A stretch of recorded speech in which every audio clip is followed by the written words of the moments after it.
Okay, it seems that my camera is recording. Well, let me put that in a different way.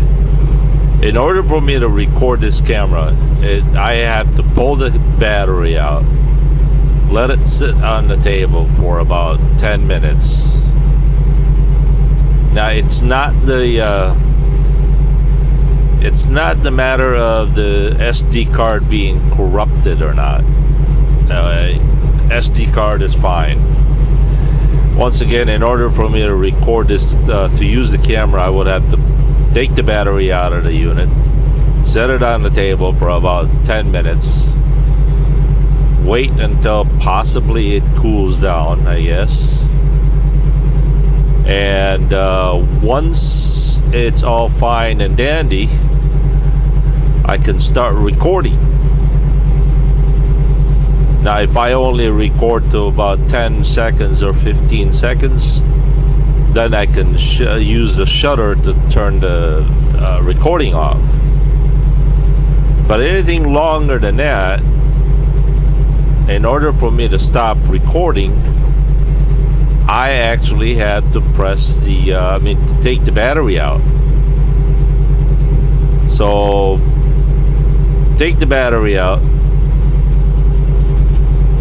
Now, if I put the battery back in the unit for, a minute later, it will not record again. So I think what happened is the internal of the camera overheats, and I've reset it over and over again to factory specs, and once again I reinsert the battery in the unit, and nothing happens. So I gotta wait another 10 more minutes, reinsert the battery, then I can start recording. Then the whole cycle goes over, the whole process goes over again. Once again, if I record for more than 5 or 10 minutes, the only way I can stop recording is to pull the battery out. Another 10 minutes to let it sit on the table without the battery. Oh, I've already tried that. Take the battery out, put it back in, let it sit for 10-20 minutes. It won't do it. You gotta take the battery out of the unit, let it set for 10 minutes, possibly let it cool down without the battery in the unit, then you can record it. So yeah, definitely this camera has reached the end of its life. I'm surprised the last one recorded. So, yep.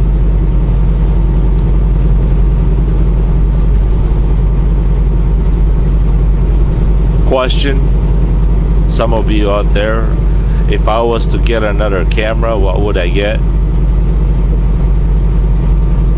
I would still like to get the Sony AS30. This is the AS15. This is the Sony HDR AS15. If I was to get another camera, I'd like to get the Sony AS30V, I think they call it. And that's got a GPS built into it. I would imagine it's got a better software and program and all that stuff. It looks exactly the same.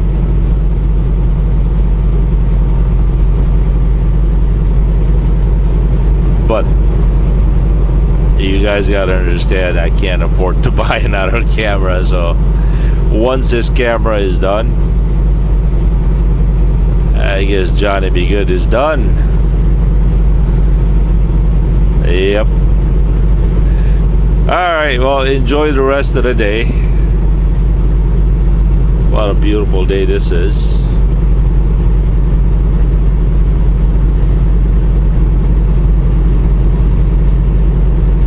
I wanted to film earlier on the beginning of the construction. I have always been fascinated when it comes to the construction having, you know, the opposite traffic going the opposite direction is right there. That way it you guys can see the oncoming trucks at a closer look, supposed to this view right here where they're way on the other side of the freeway. But I could not film it. The camera was not ready and it did not want to record, so yep.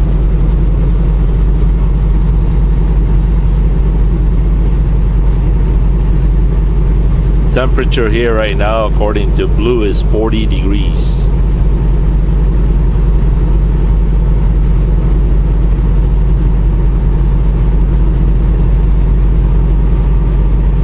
Here's a beautiful Volvo CRST. Can't read, can't write, truck driver. Yeah, there's some nasty ones there out there, but oh, I think one of the videos that I was talking about was my gripe as far as the T680. You see, in order for me to lower the window down on the T680, I would have to turn the ignition on. And how foolish is that? Look, 99% of the time when we're parked, the APU is always running, right? Most of us truck drivers out there, if we're parked, that APU is running. In order for us to run that APU, we have to run back to the sleeper and turn the APU on. Now, anytime, we all know, anytime we turn the ignition on, that kills the APU. Now, here's my gripe about that. How many times does somebody out there at the shipper or receiver or parking lot, somebody else out there approaches you, asks you a question, tells you an instruction, and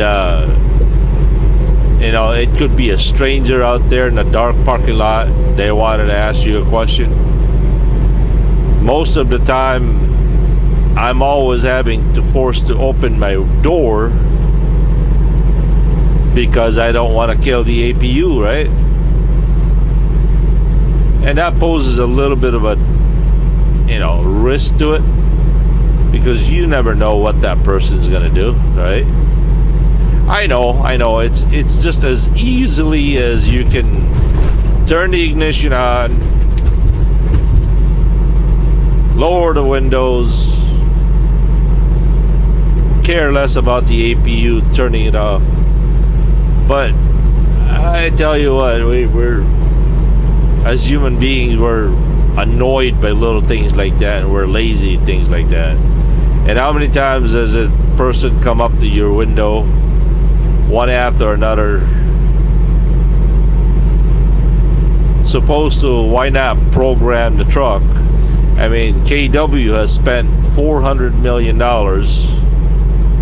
to develop this truck. How hard is it to reprogram this truck to where you can lower your window without having the ignition on the on position? And that's all I got. Johnny, be good here. We'll catch you later. Peace. Enjoy the view.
something that's a little bit different. As you can see, this just says 11.9 megapixels. That's for the still shots, which is something that's different with the new one. The new one has still shot capability. Both cameras have the Exmor R CMOS sensor. They both have the Carl Zeiss lens. The AS30 has the new GPS, has NFC, which is near field communication. I think that's used with Android devices. The cases are a little bit different. New case is 35% smaller. The noticeable differences that I see are the new case is much easier to open and close. Really easy. The old one I always had problems getting this in it.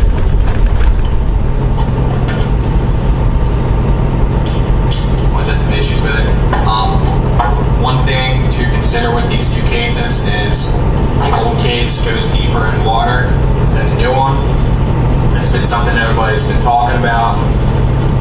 The new waterproof case only goes 16 feet underwater.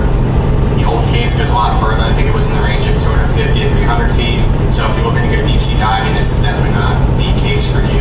The good part about it is you can use both cameras and universal with the cases. The new case also has the buttons on the side, which makes it real easy to toggle through your settings. Start and stop buttons on the back are pretty much the same. I actually like the old case a little bit better. It slides really easy compared to the new one. Just clicks. I had some issues getting it to go over. So the cameras itself, Sony cleaned up a little bit. So they look pretty much the same, but from what I can see, the SD card comes out a lot easier. It goes in a lot easier with the new ones. I had some problems with the old one, so that's the only thing I see that's a little different. These two. Another thing with the case, the new case has a stereo on the front, so it gives better sound, which is the reason why I think it can only go 16 feet. As you can see, putting the camera inside the new case, real easy. It snaps right in. Putting the old one in there, it's a little bit more of a challenge.